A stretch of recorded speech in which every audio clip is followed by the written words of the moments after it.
Chapter 81. Before the tournament. You are listening at novelfull.audio. Max checked the top 10,000 rankings and saw himself at a very dicey 9201th spot. Although he had some leeway between himself and the 10,000th spot, the last day before the tournament was bound to be crazy, with those around 10.12000th ranks trying their best to somehow make it to top 10,000. This meant that Max was left with a tricky situation where he could not take it easily. However, he could not even take any big risks, as unlike his friends who were at least in a group of 3 when they went in the forest, Max was dead alone. For Max, the million points sent by the principal were a God-sent opportunity, because although he had accepted his fate of not being able to take part in the tournament, his heart would have undoubtedly ached when he supported his friends from the stands. Max did not like being an observer. He had been an observer all his past life, hence now that the principal had given him an opportunity to get off from the sidelines and put on a worthy performance, Max swore to give it his all. Fuck it, if even after 1,000,000 points I can't enter the tournament, then I should take a cap full of water and drown my nose in it. Max thought, as he decided to go out to the wild and get the points he needed to secure his spot. Although it was risky, Max trusted his intuition and believed that he would be smart enough to avoid trouble. Just as Max was lost in his thoughts, Severus sneaked up behind him and gave Max the scare of a lifetime. Boo. Fucking hell. Max said, startled, as he swung his hands to attack the opponent behind, only for his hands to be caught by Severus. TCH, such a scaredy cat. Severus said, mocking Max, who was clearly pissed at his antics. What the fuck, Severus? One of these days I'm going to beat the living hell out of you. Max said, with an annoyed tone. I love you too. Severus said, leaving Max speechless. After an awkward silence of Max staring at Severus's white fangs, Max said, so, why are you here? Yes, I'm here to deliver a very important message from the St. Maximus clan. The top brass says that you must not use your blood manipulation ability, or your sword Rave Slasher, during your upcoming tournament. You are an absolute idiot to use that sword both in the university and back on Earth, as anyone with half a brain cell can easily discern that Raven is Max and Max is Raven if you do so. Since you have already shown that Bloody Circle skill on Earth, you can't use that either. Other than that, the St. Maximus clan will sponsor your tournament costs fully, and wishes you the best in all your future endeavors.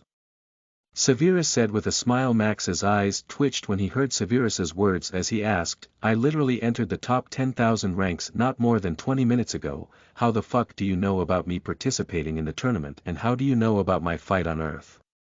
Silly boy, why do you keep forgetting that I hear everything?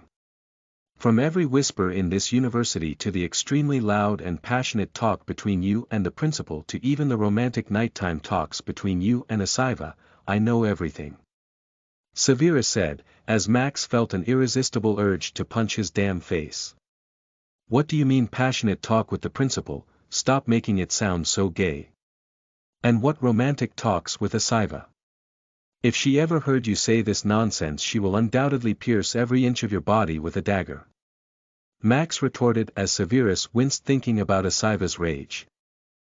Yes, let's not mention this to the mad woman. Severus suggested. Max thought for a while and then agreed to Severus's conditions, as the latter guaranteed that the sword given to him by St. Maximus clan would not be inferior to Rave Slasher anyways. On a side note, Max was extremely impressed by Severus's information gathering system, as he could see why the St. Maximus clan was the 7th strongest despite being filled with a bunch of sweepers. A while later, bad idea, Max screamed as he ran for his life through the woods at a very low orange HP bar. This idea to ambush a group of 4 alone was dumb. Max, you are not Sebastian, now you will die and lose many merit points. Drax said as Max weaved through trees with a tail of more than 200 people.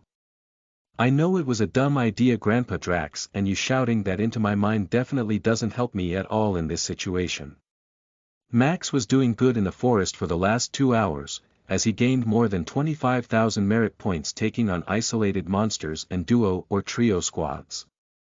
His rank improved by 15 spaces and his morale was high. However, he then decided to bite more than he could chew and decided to take on a group of 4 alone. Although given enough time he could have taken down that group. Their slightly prolonged fighting attracted other third parties who surrounded Max like hounds because of his solo player status. Fucking third-party squads, we should ban them. It's a cowardly tactic.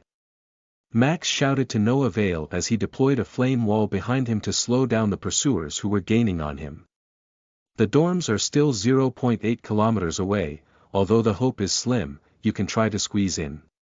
Drax suggested. Max instantly picked up speed and his gravity training finally started to show results as he effortlessly left his immediate attackers in the dust. Quick! He's running away! Shouted one of his pursuers, as he too accelerated without regard to his stamina bar behind Max. Max knew that there was an enclosement of players about 200 meters ahead and if he wanted to somehow make it out of the forest alive, he needed to lose his pursuers and somehow needed to get past the encirclement to get out. Seeing a large tree ahead, Max circled around it, but instead of running ahead he made a sudden stop as he silently climbed the tree branch and waited for his pursuers to reach there. Damn it! Where is he? Said a guy standing under Max as Max activated his brainwashing skill to manipulate the guy under him. Thankfully the guy had exactly half Max's intelligence points and the brainwashing skill did not fail, as Max managed to take control of the guy. He went left. Shouted the guy that Max was controlling as he started to run leftways, leading the entire group of pursuers behind him to the left. Max waited for about 20 seconds for them to get a bit ahead, before climbing down the tree and sprinting towards the right hard. I'm shocked, you actually know how to use your brain, Drax said as he complimented Max for his tactics. Max grinned as he managed to get past the encirclement and reach the dorm area safely. Bruised, battered and covered in sweat, Max hobbled back to his dorm as he could not wait to inform Asiva of his legendary feat of the day. Unfortunately for him, Asiva was not inside the dorm room, and he needed to wait a bit longer to give her the good news. Max crashed on the bed. He had done all that he could do to secure his spot in the tournament. Now if he somehow lost his spot in the next few hours, he would have to go and battle it out once more, but according to his estimates he should be fine. Meanwhile Asiva was in the dorm's prayer room, as she held a wax candle and prayed to the dead spirit of her father. Dad, I promised to enter the top 16 of the tournament and get a spot for the Dragon's Paradise dungeon. Although I'm not strong enough yet to avenge the Paredes clan. I will make a lot of money through the dungeon and hire mercenaries to make trouble for the Kingsmen. As long as I'm alive, they will not live an easy life, that I swear. Although Cole Paredes was dead for over 9 months now, in Asiva's mind the death was as fresh as yesterday. The Kingsmen clan had to pay for their deeds and she was willing to go to any lengths to ensure that it happened. Meanwhile Sebastian, Asmodeus grinned evilly, as he wrote a letter with his own blood to Thor Odinson. Dear Father, I'm Sebastian Thorson, 18 years of age and your bastard. Today I'm writing this letter to you, because I'm finally taking my first big step in life by entering the end of the year tournament in the University for Nourishment of Young Talents. I have already unlocked my bloodline power of thunder and plan on bringing glory to your name using it. Please give your blessings for the same. Your loving son, Sebastian. Haha, stupid Thor. Asmodeus grinned as he folded the letter and posted it, knowing full well how Thor was going to react once opening the letter. It was a dangerous game that the demon was playing, as it would end badly for him if he failed, but even worse for Thor should he succeed. Chapter 82 Round 1 Plan. You are listening at novelfull.audio. Varsity notification. The tournament slots will be finalized in 5.4.3.2.1. The final list is now out. All top 10,000 contestants have been sent a tournament invite. Stage 1 commences in 48 hours and requires a participation of 3.5 team members. For more details, check the official university forum. Max smiled in satisfaction as he saw the university-wide varsity notification. He had gotten the tournament invite and his official rank at the end was a very close 98-20. However, He was a whole 25,000 points clear of rank 10,000, which had a lot of competition. With this huge burden off his chest, Max finally crashed on Asiva's bed with satisfaction. During the last hour before the results, Max was really anxious seeing his falling rank, but it all worked out well in the end for him. As Max was wondering about his strategy in the upcoming tournament, Asiva finally came back to the dorm and was greeted by a stupidly grinning Max. "Why are you grinning like that? It looks creepy," Asiva said as she wondered if Max did some dirty stuff on her bed in her absence. "Guess who managed to enter the tournament?" Max said with a stupid smile, "Definitely not you, because you were 1,000,000 points short." Asiva replied, ridiculing the idea that Max would make it.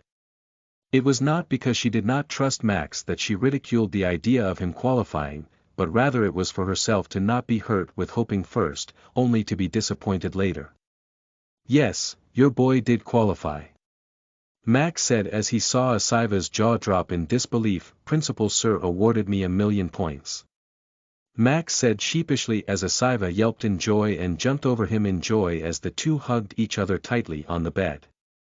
Good job," Asiva said, her voice cracking as Max felt a mild wetness on his shoulder, possibly from Asiva shedding a tear of joy. Even Max was incredibly happy, as he held Asiva close to himself, embracing her warmth as he enjoyed his qualification with her. After a full minute, Asiva pushed Max away and said, "Then there's a lot to cover. The team battle is coming.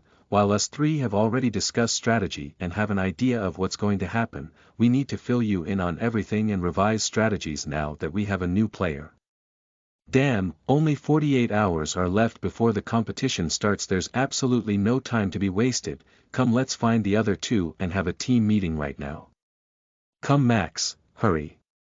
Asiva pulled Max by his robes as the two giggled and departed to knock on their other teammates' dorms and schedule a team meeting.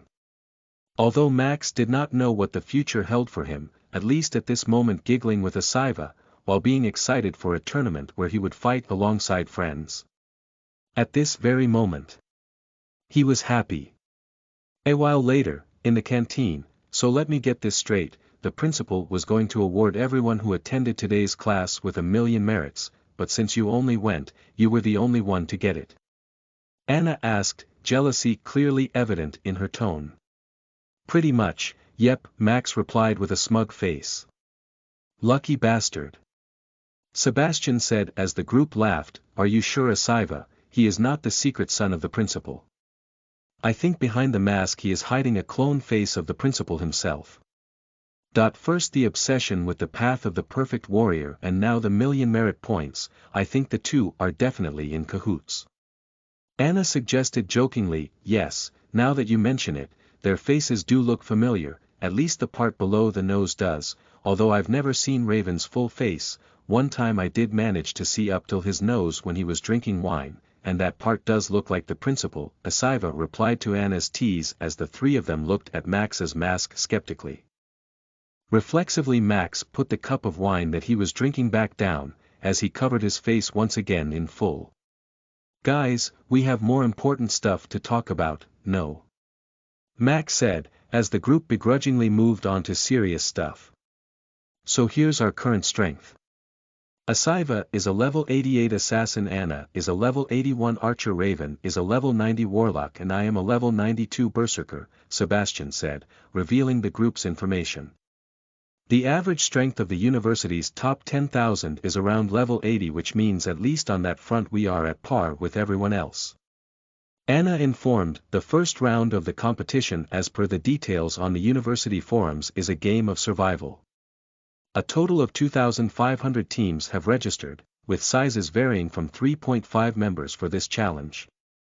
All 2,500 teams would be deployed onto a special level 150 undead-infested war zone with a base assigned in that zone with a fragile vial of undead essence.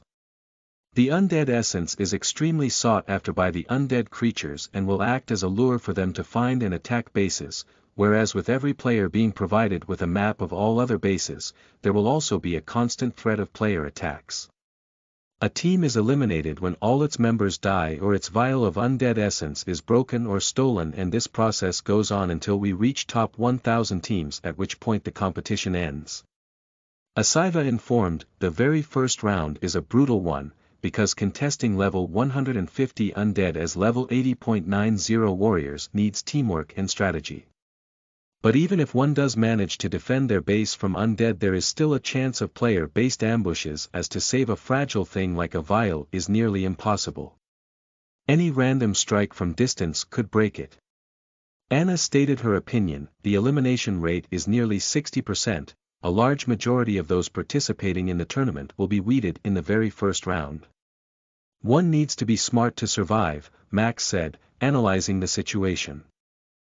Our strategy will be simple in this round.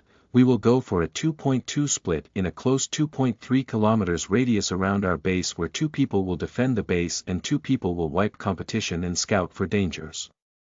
In my personal opinion, I think me and Anna should go for the offensive, whereas Raven and Asaiva should defend the base.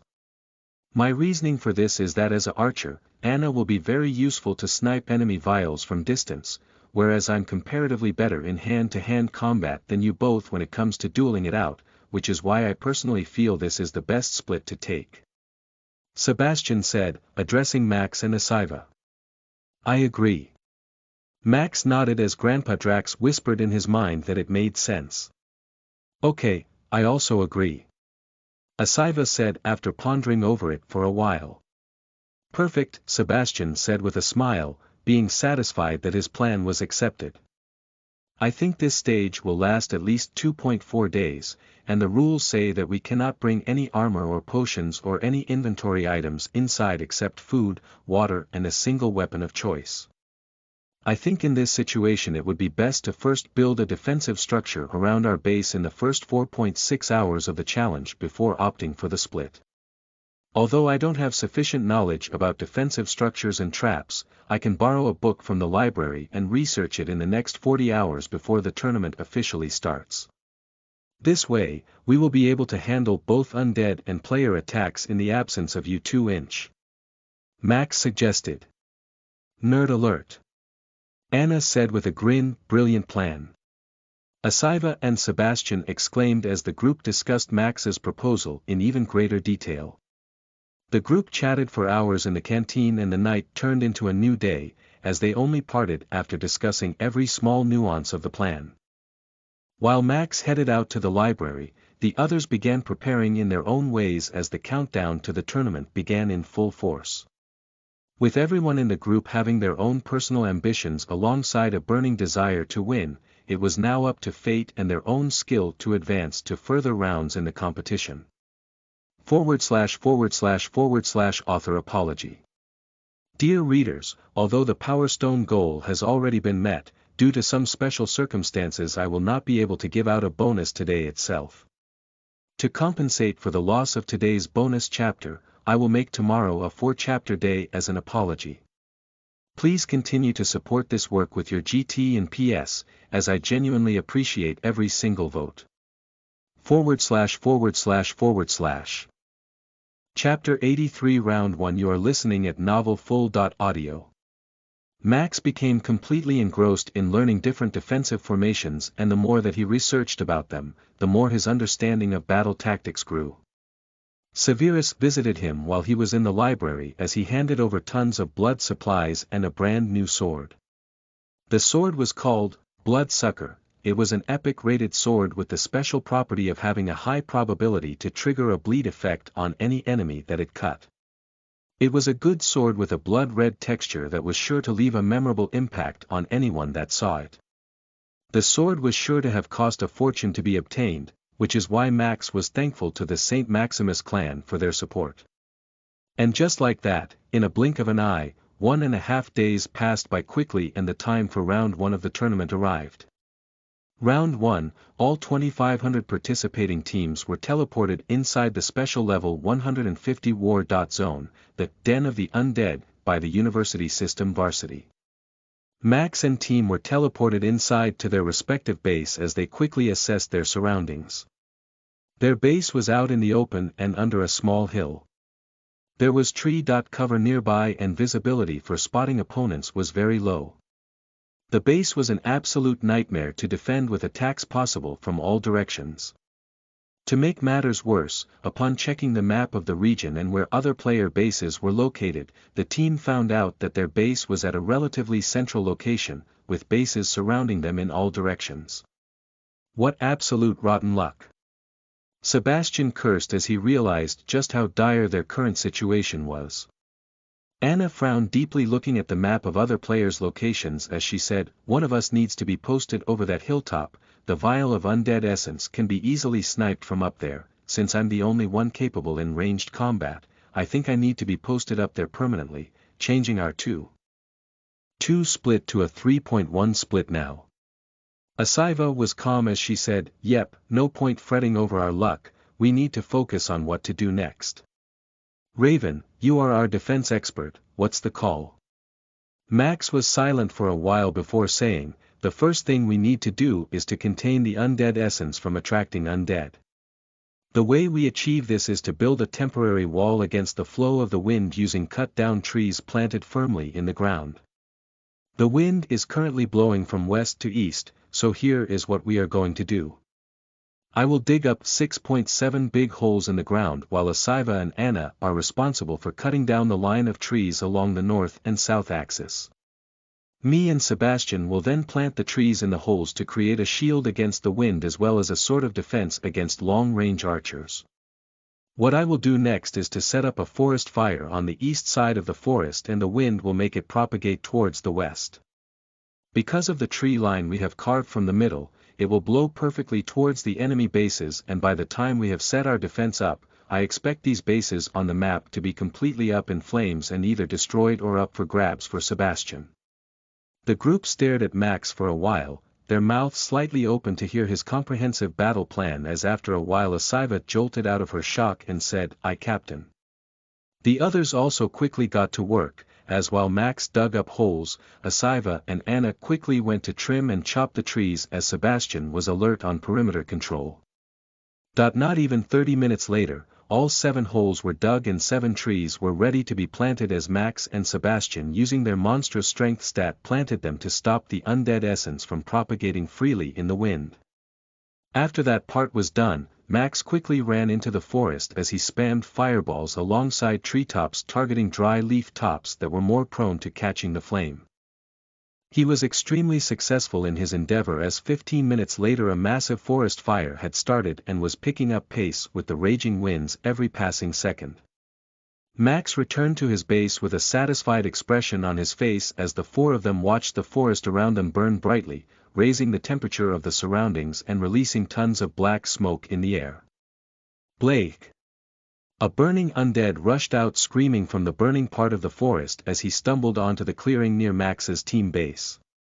The HP of the undead was already in a deep orange shade as it rolled in the mud to try and stop the fire.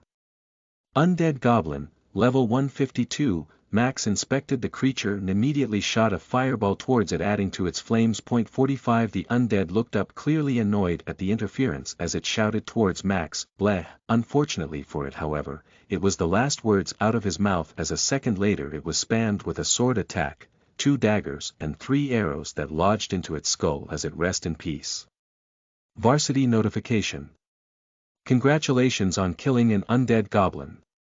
Merit points plus 2000, divided as per contribution, system notification. You have killed an undead goblin EXP plus 700 received, 1, undead bone, system remark. You are the #1 contributor to universal warming. The team high-fived each other, as their spirits soared seeing the notification. With the basic defense set up, it was now time for the next phase of the plan to start.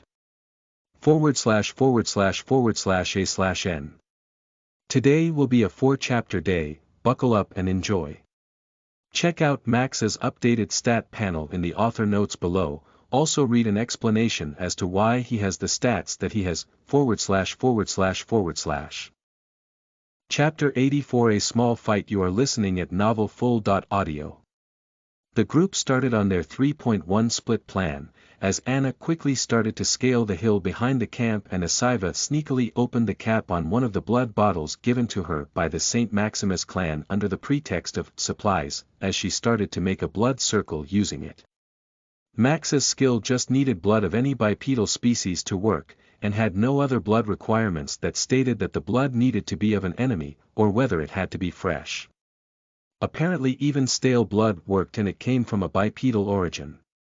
The blood that Asiva used right now was high-quality human blood that was allowed by Varsity to be carried into battle after being classified as a food item. As the circle was completely drawn around the base, Max felt a connection with the blood in his surroundings as he murmured the spell name.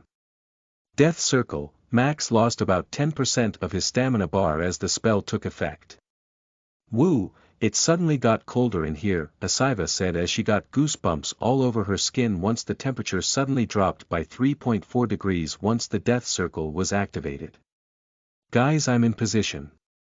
Anna shouted from over the hill, as Max and Asiva understood that the team was now in battle formation and ready to fight. Sebastian had already ventured out into the burnt parts of the forest on his own, looking for easy prey to kill, while the others braced for a fight. In the next 2 hours the sun in the area finally set down, as the day turned into night, with the overall visibility dropping drastically. A total of 2 bases near the group base were taken off the map, which meant that there was a high possibility that Sebastian was at play. While most normal players would be affected big time due to this debuff, Max and Asiva had no issue seeing in the dark because of their Nightblade bloodline, as the moon was a better friend of theirs than the sun in any case. Anna too could see well enough in the dark, although not as good as the day, but her visibility was not completely impaired due to being an elf. Enemy inbound. Northwest. Anna shouted from the hilltop, as Max and Asiva prepared themselves to brace for the first battle. Awoo! A distinct werewolf howl could be heard as 10 glowing orange, green and blue eyes could be seen staring at the duo against the dark of the forest. Werewolves. Max and Asiva said together with almost an equal distaste. Apparently both of them shared a deep dislike of the species from past experience. 5 broad wolves entered the clearing out of the forest and near the base as they started to circle the base outside Max's death circle line. Ruff, woof, nuff. One of the wolves barked/grunted as the other wolves became more conscious of the trap. Schwap. One arrow hit an unaware werewolf right in its beautiful green eyes from the hilltop, as Max immediately reacted for a follow-up attack blasting it with a fire blast from its now blind side .800. The werewolf's health was in a critical red after the arrow lodging into its eye and being hit by a powerful fire blast, as its fur coat was still streaming and on fire post the attack. Look Raven, idiots who left their base undefended by bringing all their members out for a hunt are here. Asiva said in a sarcastic tone, as she mocked the werewolves for their stupid tactic. One of the wolves transformed from its full wolf transformation to a half-man-half-wolf transformation and said, "We are not stupid, when we kill everyone around our base, there will be no need to defend our base. We are the danger that knocks on other people's doors. We are." Schwap. An arrow impaled itself through the open mouth of the beast as Max was quick to follow it up this time too with a fireblast .1500 critical hit. System notification. You have killed Tier 1 player, Bailey plus 1200 EXP plus 1 set of common wolf claws. System remark. Killing someone mid-speech. How distasteful. The man-wolf transformation had lowered the player's defenses, allowing Max to score a critical hit as it died. The other group of wolves apparently lost it seeing one of their members die, as they charged wildly towards Max and grouped with 3 attackers attacking Max and Asiva while one furiously climbing the hill. Max quickly drew out his sword, as Asiva started to quickly throw daggers towards the already injured werewolf who had no means to heal himself with all potion items being banned in the tournament. As one of the werewolves lunged at Max, he felt a slight flashback of the last scene before his death, as he was brutally dismantled by a group of wolves, and his nephews kidnapped. Max's blood boiled with anger over this memory, as his primordial vampire instincts kicked in, turning him into a ruthless killer. Max sidestepped the lunge of the werewolf by rolling through to his right, his explosive speed being too much for the werewolf to adjust his course as it missed its mark. Max had trained way too hard inside the gravity chamber to be outsped by a stupid werewolf, as after rolling through once he immediately jumped with all his might, as before the werewolf could even react, Max brought down his sword straight into its back. 650. The werewolf struggled and roared and protested, however. Max out-wrestled the beast with sheer strength as he kicked the beast against the base of the hill with a mighty kick to its jaw and followed it up by impaling its neck through to the soil behind. 2200 critical hit. The wolf stared at Max with its blue eyes, hate evident even with its dying embers, but Max did not care as he said coldly, "Night night bitch." Max removed his new sword, the bloodsucker, out of the beast's neck, as its bleed effect caused a fountain of blood to erupt out of the werewolf post its injury. The beast was alive but in a critically low HP, however. Max did not finish it off himself as he let the bleeding and the death circle claim its life just 7 seconds later. Instead, Max focused on covering Asiva, who had already finished off the weaker werewolf and was now taking on the alpha wolf by herself. ///////n, bonus chapter for hitting the PS target. Enjoy. ////// Chapter 85 Trouble. You are listening at novelfull.audio. The alpha wolf was the biggest of the group, with a big scar across its left eye that had healed hideously. The scar gave him a ferocious look, and along with its big size and sharp claws it fit the description of an alpha wolf perfectly. It was a mean beast that had incredible agility and bite force, however, unfortunately was built with all bronze and no brains.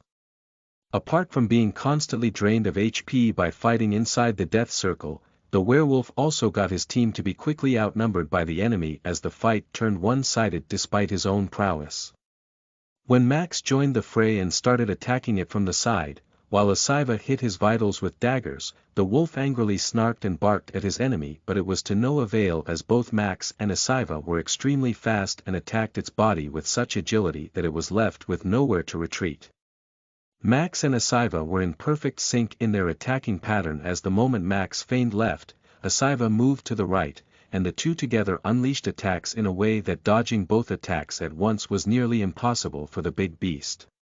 It was a brutal one-sided torture, as the duo pelted down its enemy's HP bit by bit, until it was in a deep red, when out of desperation the werewolf used its voice skill, howl. A deep howl escaped its lungs as a sonic attack that caused temporary deafness and irritation affected Max and Asiva.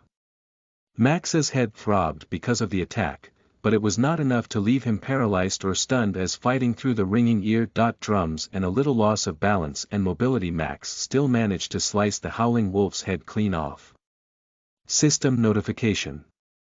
You have killed a Tier 1 player, Charlie. You gained plus 1700 EXP plus 1 tick removing cream. System remark.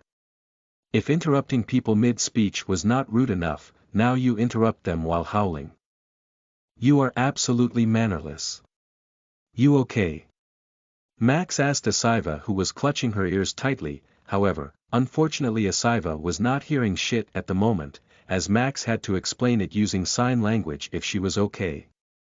Asiva gave him a thumbs up as she stood up and checked if her ears were bleeding or not, as she said, "Bloody werewolves." At this moment, a giant wolf body pelted with at least 40 arrows inside itself fell from the top of the hill with a thud, as Max and Asiva were embarrassingly reminded of the fact that one of the wolves had ran up the hill to attack Anna as well. Good job, Anna. Max shouted the praise, "Yeah, atta girl." Asiva chimed in as well, "Shut up lovebirds." Anna shouted back, her voice laced with laughter. Unfortunately her teasing remark went unnoticed by the duo, who only heard gibberish sounds due to their ears still ringing slightly. It took a whole 10 minutes before the ear ringing stopped completely and the duo was able to hear once again. "Raven, I swear that one day I will drive these ugly beasts to extinction."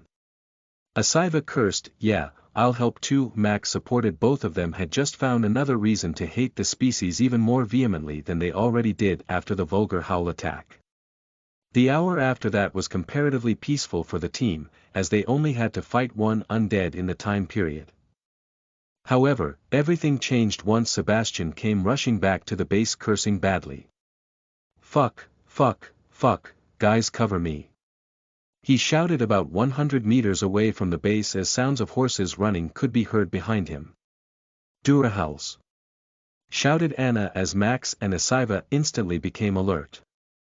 Max immediately casted a flame wall between Sebastian and his chasers, creating a short breathing room for the guy to rush back to the group. However, even the powerful walls of flame only brought Sebastian an extra 10 seconds to get to safety, as after the spell died down the riders continued the chase at full speed. 4 undead Durahals entered the clearing from the forest. Durahals were one of the strongest tier 2 beasts in the wild and undoubtedly the leaders of undead groups at this power level. They rode horses and were plated in full body armor equipped with both swords and spears as one of the most versatile cavalry troops. "How the fuck did you attract 4 of them?" Max asked nervously. They were attacking a base apparently for the undead essence, and seeing the opportunity one took out the vial to eliminate the group, but ended up wasting the essence.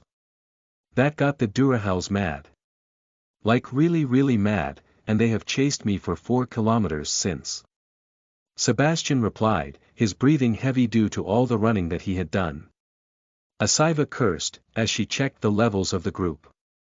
Undead Durahal, level 170, Undead Durahal, level 161, Undead Durahal, level 164, Undead Durahal, level 167. The group was in deep shit this time, fighting opponents twice their current level and with equal numbers.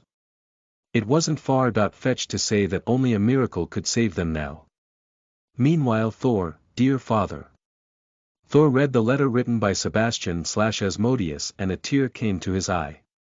Throughout the universe he had countless sons and daughters, but not one of them showered him with such unconditional love and filial piety. He was moved by the contents of the letter and upon casting a quick inspection of the blood used as ink, he was sure that it was indeed one of his own sons. "Very well, the University for Nourishment of Young Talents is it? I'll personally come and see your glorious battle," Thor said as he stored the letter safely and instructed his servant to fetch more details on the tournament. Little did Thor know that he was falling for a trap set up by a nasty demon aimed at his own downfall. //////A/N. This bonus chapter is for hitting the golden ticket target. Good job everyone. /////. Chapter 86 Pulling Off a Miracle. You are listening at novelfull.audio. Okay, if any of you have a plan, now might be a good time to share it. Asiva said as she clutched her daggers tightly. Max jogged his brains on what to do, however, found nothing useful. But it was at this moment that Drax gave Max some extremely valuable advice. Boy, their intelligence value is at 140, a little over what you can control at the moment. However, there is a fair chance that there are low-level undead in the forest that you can brainwash into fighting the Durahals. The best strategy that you can take at the moment is to flee to the forest and send every single undead that you can control to fight the Durahals, and leave the defense of the base to your friends. Max heard Drax's words as a shine came to his eyes. The plan Drax suggested was suicidal, because without Max the already weak forces of the group against the Durahals would be weakened even more.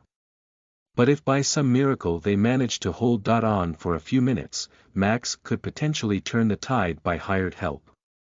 "Fuck it, guys, you'll have to trust me, defend like hell, stay alive, I'll come back with a bang soon. Give me 5.10 minutes at least please," Max said, hurriedly as there was no time to explain his plan in depth.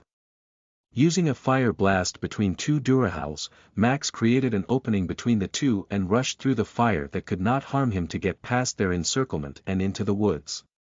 One of the Durahals chased after him, but Max created one flame wall first and another 10 seconds later to stop him in his path and create enough separation for himself to be off in the clear. "Did he just flee?" Sebastian asked with shock in his voice. "No, I don't think so, there must be some plan," Asiva said, confident in Max's character. "So we have to hold out for 5.10 minutes. Nice. Sebastian said in a tense voice as he stood with Asiva shoulder to shoulder. It was not going to be an easy 5 minutes at all, as 4 Durahals charged towards the duo. Meanwhile Max, run. Run. Run. Run. Run. Run damn feet run. Max said to himself as he charged through at a blistering speed through the forest, his senses being in overdrive as his night vision eyes scanned the surroundings for signs of undead. Blake. Max heard a faint familiar sound as he kicked off a tree and readjusted his course towards the direction of the sound to find an undead attacking a player. Please don't kill me, please. The player was sprawled on the ground as it begged the undead for mercy but to no avail. Brainwash, Max used the skill on the 99 intelligence creature but unfortunately it failed. Fuck, Max punched the damn dead with his bare fists drawing attention to itself as he used it once again, brainwash, this time it was a success and the undead fell under his command. Go kill Durahal, there. Max pointed towards his base and instructed the undead who shouted, Ugbla, and charged with urgency in the pointed direction. Then. Thank you for saving me good sir, the undead was SCA. The player that Max saved thanked Max profusely, however, Max coldly chopped his head off in response as he eliminated his team in the process for the player he killed was the last survivor. Continuing on his mad speed run, Max ran with all his might behind his foot, as he scoured the forest for more undead that he could control. Meanwhile back at the base, Asiva tethered at a very low 30% HP while Sebastian was only slightly better at 36%. It had not even been 3 full minutes since the battle had started and despite Anna's aerial cover, the duo was man-handled by the dead. We're going to die a hopeless death, Raven will be too late. Sebastian cursed in negativity, no. Since he has asked for 5 minutes we have to hold for 5, no options there. Asiva said with conviction as she defended a blow from the Durahal's sword with her dagger, and was sent flying in the process. Bleg. At this moment an undead came charging out of the forest, looking extremely angry as it charged towards the base. Ack, perfect more undeads. Sebastian cursed his luck, as he borderline gave up on the fight. But at this very moment, a miracle occurred as the undead instead of attacking the human, attacked its fellow undead the Durahals. Blake. The undead shouted as it swung its bone club towards the horse of the Durahal, damaging the beast and knocking the plated Durahal off his mount in the process. Fuck me sideways, it's a miracle in the undead land. Sebastian said as he grinned from ear to ear. With the addition of the undead the pressure on Asiva and Sebastian reduced a little as the level 150 undead was a better match for the Durahals. Soon, 2 more undead charged out shouting from the clearing and joined the fight against the Durahals, as the battle reached a deadlock with Sebastian and Asiva surviving at a razor-thin red HP bar. What in the blue hell is happening? Is Raven a necromancer now? Sebastian said, panting, as he was actually laughing now. Nope, he's just that guy who gets the job done, Asiva said laughing. Every passing minute then 1 more undead joined the fray, as soon there were 9 undead attacking the 4 Durahals. The tide of the battle changed significantly after that as after 10 minutes of intense battle and with a loss of 6 of the 9 undead lives, the Durahals were finally defeated. Ha ha ha, we did it. Sebastian said as he smacked the shoulder of an undead in joy, dislocating its shoulderbone in the process. The undead glared at Sebastian with its hollow eyes as he nervously grabbed the bone from the ground and presented it back, as the undead popped it back to its place. Sorry. Sebastian offered his condolences. A few seconds after, Max entered the clearing outside the forest, before falling on his knees from exhaustion 20 meters before reaching the base.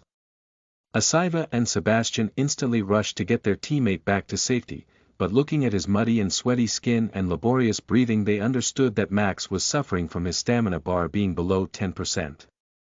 Whatever means that he had used to save the group, had taken a big toll on his body. //////A/N. Bonus Chapter 4 of 4 for the day.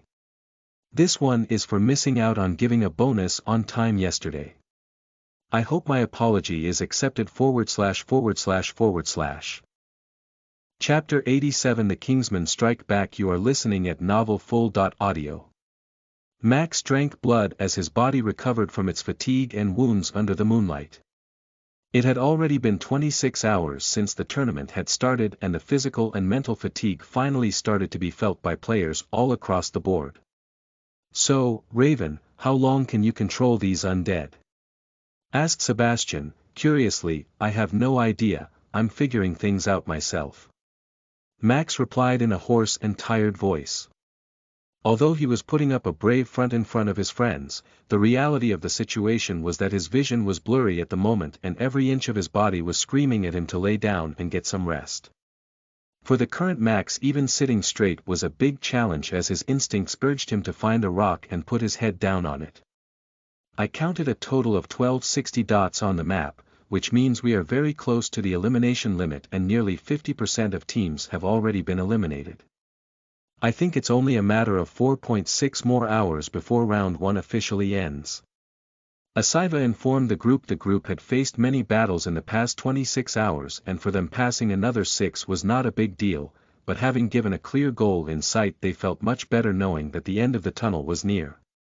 With all 4 of them still alive, their chances of clearing round 1 were pretty high.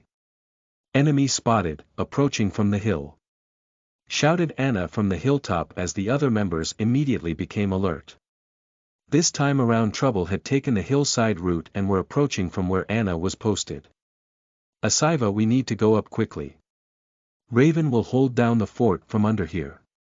Sebastian said with urgency as Asiva nodded and the two started to climb the hill at a frantic pace. Ack, damn it. Max cursed as he struggled to his feet, gulping the remaining blood in his blood pack down as he restored his satiety to a 100%. Max wanted to climb the hill too, however, he was stopped by Grandpa Drax. It's okay boy, stay down and protect the vial from stray shots, leave the rest to your teammates. You alone cannot shoulder the weight of the sky, it's a team battle. Drax suggested that Max not overexert himself and stay within his limits. This was wise advice since the state Max was in was not at all suitable for combat. Max accepted Grandpa Drax's advice, and although his heart rate spiked when he heard sounds of metal clang, he did not try to go up, but rather trusted his group to hold the fort. They are good warriors, there is nothing much to worry, Max consoled himself, and a few minutes later the sound of fighting also died down as Max expected his group to make a triumphant return. Max felt a little better with his stamina bar recovering above 30% as his vision stopped doubling. Looking up, he smiled under his mask as he expected Asiva to make a return. However, his heart dropped 100 feet when instead of his group standing tall over the hill, he saw Roy and Keen Kingsman alongside 10 of their henchmen. It only took one glance for Max to understand that these bastards had cheated in round 1 of the tournament, and teamed up to have an unfair advantage against other groups. Meanwhile the others, Asiva lost her temper once she was teleported outside the war zone as she completely flipped out for being killed by the despicable Kingsman clan. The smug expressions on their faces when they restrained and slapped her before slitting her throat burnt into her memory as her rage went beyond the realm of reason at the moment. Even Sebastian looked completely lost as he had not even blinked once since being teleported outside, as he figured out how 8 chumps jumped and killed him at once. It's over. Everything is over, said Anna as the princess bit her lower lip so as to not start crying. However, anyone casting a single glance over her could see that she was borderline depressed. The group expected Max to be teleported out any second now, however, because logically there was no chance of him surviving against the 12 of them when the 3 of them were defeated so swiftly. And even if he could survive the scuffle for a few minutes, it would have to be at his peak, because in his current state where he was struggling to even stand, he was no different than a sitting duck for the cowardly Kingsman to kill. Things looked even more gloomy than the group facing the Durahals. This time it would take more than a miracle for them to survive this mess. Meanwhile, Master of Chaos, in a Red Hand group secret operation, no please. Spare me. A demon bleeding profusely from its wings being chopped up said to Master Ofkos, who had no trace of mercy in his eyes. Tell me everything about the Dragon's Paradise dungeon and what you despicable dark faction players are planning, or else I'll skin you alive before dumping you in a pot of hot oil to kill you. He said with cold aggression. I can't tell you, the master has bound me, if I betray him, my soul oath will kill me. The demon begged, if you don't tell me, then my sword will kill you, so choose. Master Ofkos insisted, I'll tell you other information, like where the money is being stored, or where on light faction lands we have built secret whorehouses where we keep succubi to brainwash dumb men. Or I'll tell you where our underground market is located. It's a place where we sell everything we loot under tier 4. It'll easily be a few 100 billion gold raid if you guys manage to loot every last item there. Please, just tell me what you want, money, women, power, I'll give you anything, just not the plans for Dragon's Paradise. I can betray the whole demon kind but not my master. The demon begged, but it was to no avail. I'll give you one last chance, demon. Why are your kind planning to enter a light faction dungeon where death rate is over 90%, since you guys won't even revive if you die? It's a suicide mission. Your kind has paid 200 billion gold coins to secure 50 spots, and the sell-out Thoro Dinson doesn't give a fuck as to who enters his dungeon if the price is right. But the Red Hand group cares. We won't tolerate dark faction filth on our lands. Paying such a top dollar for entry, there is bound to be some treasure you are sure of finding inside, or some crucial technology that you wish to seek inside the dungeon. Tell me what it is, and I'll let you go. If anything but the answer comes out of your mouth now, I'll give you a horrible death. The demon cried tears of agony over the choice, but eventually he decided that the death from breaking his soul bond would be less painful than being skinned alive and then deep-fried in oil like a nugget. A Tier 8 Dragon Empress has laid a single egg of a Blackskolden Divine Dragon. It has the potential to become an overlord in the future. Ugh, Kek, the demon choked on his words as his soul oath kicked in and began devouring his life. A few seconds later only a shriveled corpse of the demon remained as he died from breaking his soul oath. However, this piece of news completely shook Master of Chaos up as he understood the demonkind's endgame. If such a powerful beast ended up as a mount or a pet of a demon, only chaos would await the universe.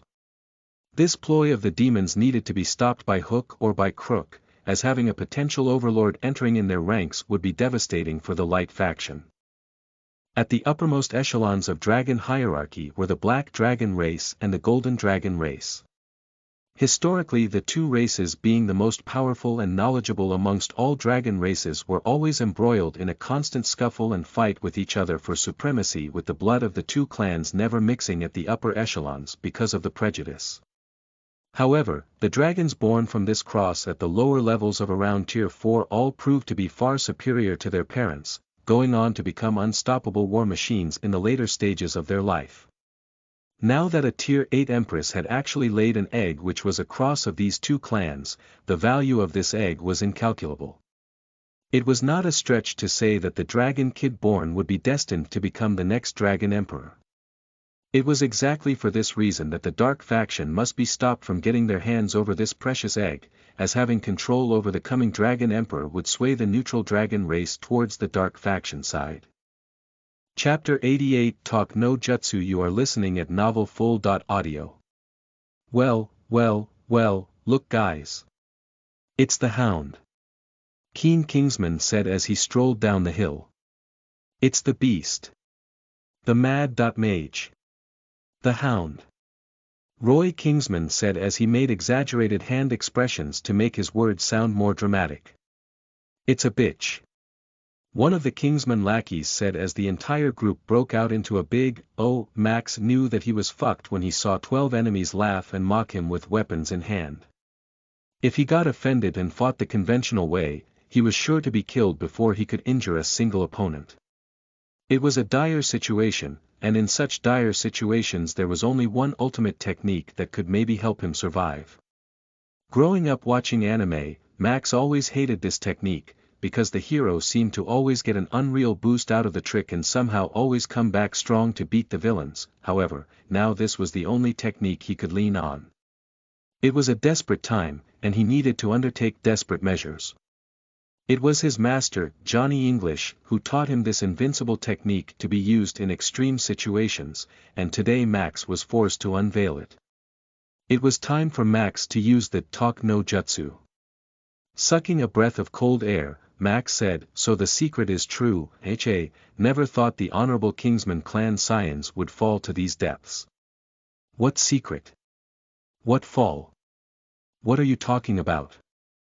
Roy Kingsman asked with a frown on his face. "Ha! Acting all innocent, PFFT, I know it, I can see it in the eyes of the subordinate behind you, it's true."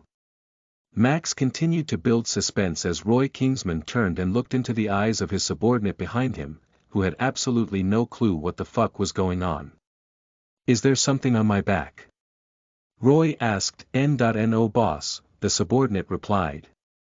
Irritated, Roy turned towards Max and said, "What the hell are you talking about, you beast? Spill or else I'll kill you. You are going to kill me anyways, so no, I'm not going to spill it here. I'd rather be killed and spill it across the academy that the rumors are true. At least that way I'll die with the satisfaction of knowing that I spat on your face by keeping the secret before I died. Come on. I dare you to kill me, ha ha ha ha ha." Max laughed like a madman. He was sucking the Kingsmen into his plan. "The hell, if you don't spill the secret we won't kill you, but instead torture you to death," Keen Kingsman said in a cold tone. No, you're lying, the tournament is still ongoing, you can't possibly have enough time to torture me, you just have to kill me and be done with it and go on to other bases. You can't waste your time torturing me, I call your bluff," Max said, sounding a little scared in what was an Oscar-worthy performance. "Oh, we have all the time in the world to torture you. Men! Bind him, we will pluck his nails off his fingers," Roy Kingsman ordered as the others rushed to restrain Max. No, not my nails, no." Max pretended to be scared as he tried to dodge the people who were restraining him, however, he eventually allowed them to capture him and be restrained. "Damn you Roy Kingsman, not only are you that, but also a sadist, how far has the Kingsman clan fallen?" Max said, adding to the suspense. "I'm what?" Roy asked, curiosity killing him, but Max pretended to purse his lips shut as he closed his eyes and acted like he was prepared for the pain but not to reveal the secrets. "Fine, don't say shit, I'll torture the information out of you. Pluck his nail," Roy Kingsman ordered as one of his subordinates painfully plucked Max's nail off his left thumb. "Ag, it hurts," Max shouted as his shout sounded real and full of pain. This was partly because it did hurt badly, but partly also because he was acting. Max's plan currently was simple. Even at the cost of being brutally tortured, Max wanted to keep the charade up for as long as the clock ran down to 1,000 teams and his team qualified, and to do so he was prepared to take on whatever degree of pain his opponent had to offer. "It will hurt even more. Tell me the secret. What false rumors are currently being circulated about the Kingsman clan? Tell me." Keen Kingsman pressured Max, but the latter pursed his lips shut. "Fine. Again." Keen ordered as a second nail was ripped off Max's finger, sending fresh waves of pain through his body. Meanwhile on the outside, why hasn't Raven been teleported outside yet? What's going on? Anna asked with a slight frown. "As much as I would like to hope that he is fighting the Kingsmen alone, I don't think it's possible." Sebastian said with a sigh, "Maybe he can control the Kingsmen like he did the undead." Anna asked with a hopeful expression, "I highly doubt it, if his ability were so powerful he would have solo dominated the entire round by now." Asiva brought Anna's hopes back to reality. "But then what could be going on? It's already 20 minutes since we died. The 3 of us combined lasted only 15 minutes in a fight against the 12 of them, can Raven alone hold out for 20? Anna inquired. "I have no clue," Asiva said, as she balled her hands in a fist in anger. "Guys, there is no point speculating, we will find out the truth today, one way or the other." We have already been eliminated, no matter what the result of our discussion is here, it won't affect what's going on inside, so there is no point to waste energy over it. Sebastian said as he ignored the conversation and started doing push-ups. /////A/N. New week, new targets, and some good news. Check the author notes for more /////. Chapter 89 The Subtle Art of Lying. You are listening at Novel Full.audio. After 90 minutes of torture, Max's mind nearly blanked out after suffering 90 minutes of torture. Up till now he had all 20 of his nails removed. It was extremely painful and he felt like he had become incapable of gripping objects properly after the process. However, with gritted teeth and unwavering willpower he continued to take the abuse. You will suffer until you break, hound. So it's better to spill the secret now, because next we are going to have to remove that mask of yours and then start to pluck your teeth from your mouth. Roy Kingsman said with exhaustion as he began doubting if he could torture the man into submission. Alarm bells started to ring in Max's head upon hearing that his mask would be removed as he mustered his acting skills and said, "Well, if I tell you, will you stop the pain and just kill me?"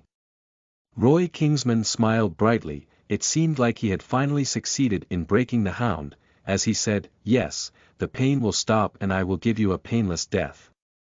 All you have to do is tell me the secret." Max pretended to be in a lot of internal turmoil as he struggled intensely against his bonds, but eventually slumped as he said. "The rumor is that Roy Kingsman's sun is setting." "Roy. What do you mean the sun is setting? It's midnight out here, you dumbfuck." "Max. The flowers have started to wilt." "Roy. What do you mean flowers have started to wilt? There are no flowers here." "Max. The once straight pillar of rocks has now crumpled." Although Roy Kingsman did not understand the meaning behind Max's words, many of his subordinates now got what he was trying to say as they chimed in. Subordinate 1, do you mean to say that Master Roy's fishing rod is broken? Subordinate 2, do you mean to say his once sharp sword is incapable of penetration? Other Kingsman subordinates including Keen Kingsman gasped at this revelation. Roy Kingsman, who was thick by nature, said, "What fishing rod, what sword? My sword is still as sharp as ever, you bastard." Subordinate 3.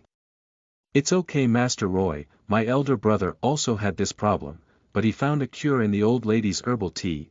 Although it's bitter, it will make old machine parts work well again. Subordinate 4. Indeed, Master, I've taken the old lady's herbal tea myself. Keen Kingsman. Stop talking in riddles, men. Keen Kingsman. Brother, I had no idea that your penis doesn't work anymore. Please accept my condolences. Roy Kingsman, who finally understood all the references, blushed in deep red, said, "What nonsense. My sword is as sharp as ever. Who spread this nonsense about me?" Max grinned a little under his mask. Seeing Roy Kingsman suffer this embarrassment offered him a little bit of joy. "Hound. Tell me who spread these lies about me. I must silence them once I get out." Roy Kingsman said in anger. Subordinate 1. He wants to silence the rumors, so it's true. Subordinate 2. Can you blame him? If it were me, I'd be embarrassed to death. Roy Kingsman. It's untrue. This is slander. There is no substance behind these claims. Max. Okay, if it's untrue, then it must have never happened that you went limp while doing the act. Roy Kingsman. I had too much alcohol that night. Damn it, Gloria. Roy Kingsman accidentally exposed himself. Up till now whatever Max was saying was utter garbage, but now with Roy Kingsman's own admission the story gained an element of truth and everyone was shocked. Keen Kingsman lovingly placed his hand over his brother's shoulder as he said, "It's okay, big brother, we will find a solution together." Roy Kingsman wanted to desperately cry at the developing situation. Although the rumor was only partly true, looking at the expressions of his subordinates he knew that no matter how much he would appeal his case now, it would be pointless. Gloria, that bitch, I even paid her 40,000 gold the next morning to keep her mouth shut, but she still slandered my name. Roy Kingsman cursed as he dug a deeper hole for himself.